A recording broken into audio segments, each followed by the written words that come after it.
Hello, my name's Dr. Gary Gardner. Gary is fine, and this is Jessica Mize. She's one of our, you guys know Jessica from around the school, but she's in charge of our Spark trips and things like that. But she's also a parent, so I wanted to get her involved so you could ask questions that a parent might ask. Because I am a parent, but my kids they're old enough to have kids at the school. So again, my name is Gary Gardner, and here's my little background of who I am. I've been at the school for 10 years. Came here in 2016-17 school year. And taught at a college before that, and then public schools before that. And I've been a Christian since I was 7 years old. I was immersed on Resurrection Sunday when I was 7. And you can see by the keep, I'm a Messianic Jew, although not terribly ethnically Jewish. But I've been to Israel multiple times. And when Barry was planning this trip, originally we were kind of talking together and things. And then he really had a vision for it, so he took it and planned this. And I was very sad to see him not able to complete the trip with us. In fact, we can find a way to get him with us. We're going to do that. But he had a great plan, so we're going to try to execute what he had laid out and then kind of tweak it to make it work. But just so you know the background, we at Brook Hill had been to Israel twice before. The first time we only had 18 people there going with us. It was 5 or 6 kids and some parents and grandparents and younger siblings and stuff. And then a couple of years later, we did it right before COVID. We got back just a week before they shut the country down. I had 28 people that time, so I'm really excited about this because this is going to reach, again, this is Barry's vision, but reach the broader Brook Hill family and get more people involved. And we love the idea of it being families that go. So I get to kind of thinking kind of fast and skipping over stuff, and that's the other reason I have Jessica here. She'll remind me of things we need to talk about. So Jessica, what comes to your mind first for you? Well, sure. Well, thank you for having me. And like Dr. Gardner said, I'm a mom, and then also I've been here this is my 15th year. And so I have 4 kiddos and 1 on the way. And my mind is constantly thinking school trips. So with that, I will say the broader initiative is to continue offering Spark type experiences, but throughout the school year. And so, and throughout the whole year. And so I'm super excited to kind of pilot this outside of Spark and give our families extended opportunities to not only explore outside the classroom, but just to encounter people otherwise that we would never get to interact with, and then go and see places that we may be limited to on Spark. So I'm excited to talk through this with Dr. Gardner and hopefully answer any and all questions that come to mind. I'm going to do it in the framework of a parent, and then also, what I get from Spark, because it will be very similar in how we approach all of the safety and the planning and the registration, and that's where I'll come in too on the backside. But so first of all, I think tell us you've kind of told us the why already, but when is this happening? So this is going to be the summer of 2027. We're going in early summer. We're actually going to leave the last day of May. I think it's 30 days of May. But anyway, May 30th, and we'll be back by June 9th. And the purpose, like Jessica was mentioning, is, we're a Christian school, and there's nothing that'll change your life as an already believer like walking the land and seeing the spots and going, wow, we believe it really happened. But when you walk the spots, it's like, oh my goodness, this did really happen right here, Well, and we're trying to find a way to come, if not on this pilot trip, then in the future for sure. So now with that being in early summer, I mean, we kind of know what to expect in March with Spark trips, but what do we expect in summer in Israel? Now, you notice the 2 trips I did with Brook Hill, we did during the Spark window, because spring is much cooler. Israel is about the same place as the U.S. Texas is. So it's hot. And when we get down to the Jordan Valley, like where Beit Shan is, the Jordan River running along that way, a lot of the area that's called the occupied, the West Bank there, whatever, that area is really hot. So just plan to dress like you would in Texas. Up in the mountains where Jerusalem is, they're not mountains like the Rockies. They're more mountains like in Oklahoma and Arkansas. They're not really big mountains, but it is a bit cooler there, but it's comfortable cooler, not cold. So just plan like Texas, and you should be in good shape. Well, and I didn't want to lead with this, but because I have full trust in you and full trust in the Lord and His providence, but I do think that a lot of people would ask, is it safe? And that's don't be embarrassed to ask that question, because, I mean, Israel there's always some struggle going on in Israel, and so we do need to ask that question. Is it safe?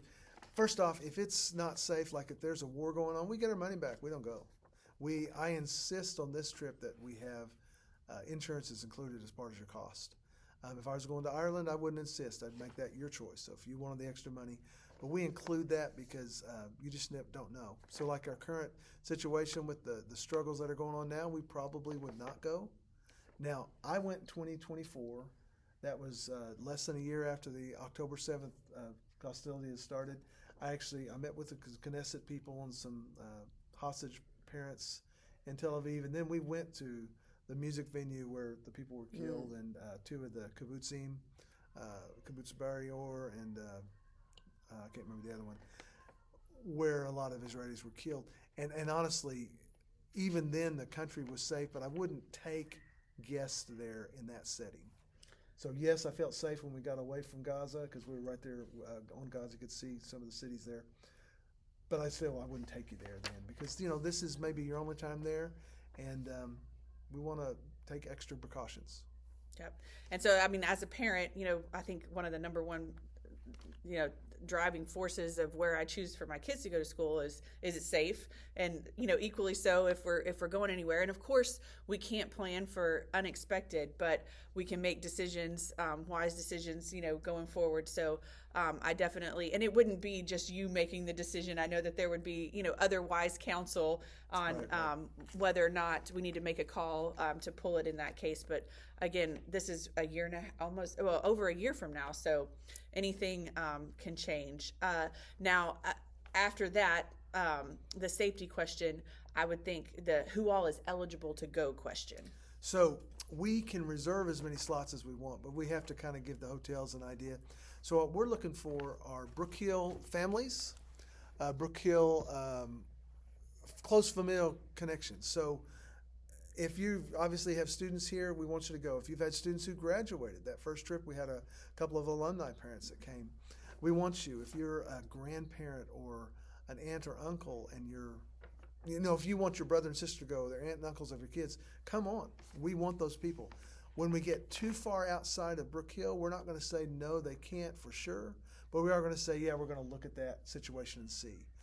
Because we would love to fill it up with our local East Texas family and then their extended family, because I can't say this enough. It's a great trip. It's a better trip for me as a host when I've got this family, a husband and wife and maybe a kid or two, but their brothers are there or their grandparents are there.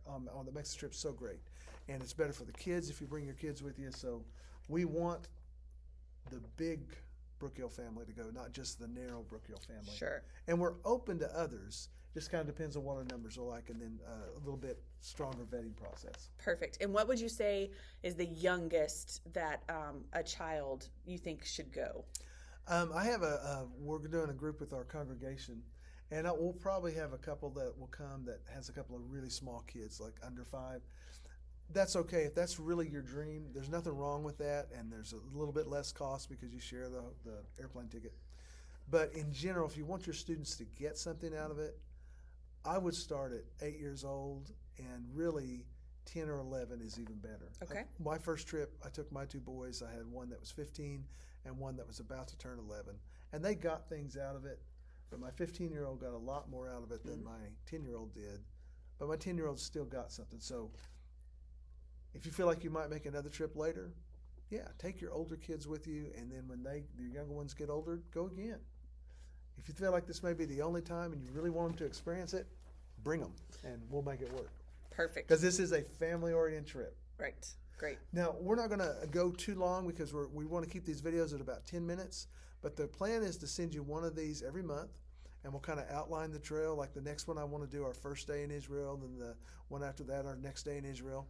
But be praying about it. Talk to friends about it. We want you to go, and we want this to be... I look at Israel trips as kind of like youth camp without the sleep deprivation.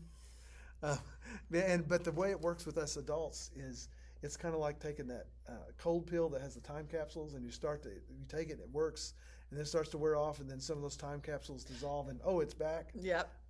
For the next 12 months, you'll see things in your Bible study and at your church, and it will affect you, and you'll go, oh, I get that. Thank you, Father. And last thing to wrap this one up is briefly tell us the cost and what the cost includes. So this is there's good and bad news. The good news is cost includes everything from Dallas to Tel Aviv, everything in Israel and back, including breakfast and dinner.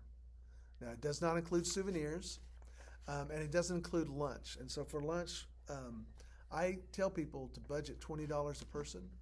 A lot of times we end up with less than 20 you spend because we do try to find nice, affordable places. But it's better to have a little extra money than to be a little short. And that does add up with a family of 4 or 5 that you're taking. Sure. But, yeah, it covers everything. And that includes tips for the drivers and the guides and all that. We put all of that in our price package so that when you go, all you're worrying about is, I want to bring this home from Israel to remind me, and, I'm going to get lunch with my kids or whomever you're with. Sure. And tell me, what is the total cost? And the total cost, we're trying to keep it between $5,000 and $5,500. I think that's doable with the current inflation rate, with the gas going up. It may be the top side of that, because I would really like to get it under 5. And we will pass on any savings to you if it does come lower, but better be prepared for 55 than to... Great. Okay, and I lied. One last question. When can people start signing up? That I don't know yet. Okay. So that'll be, I'll send a blanket email about that when I get the link, but it'll definitely be in our next video for next month. Great. Well, and please feel free to reach out to either one of us. Yes, if I can't answer, then I will defer. I'm probably going to handle the big picture logistics, and then I'll leave the details to Dr. Gardner. But please feel free to reach out. Thank you for watching.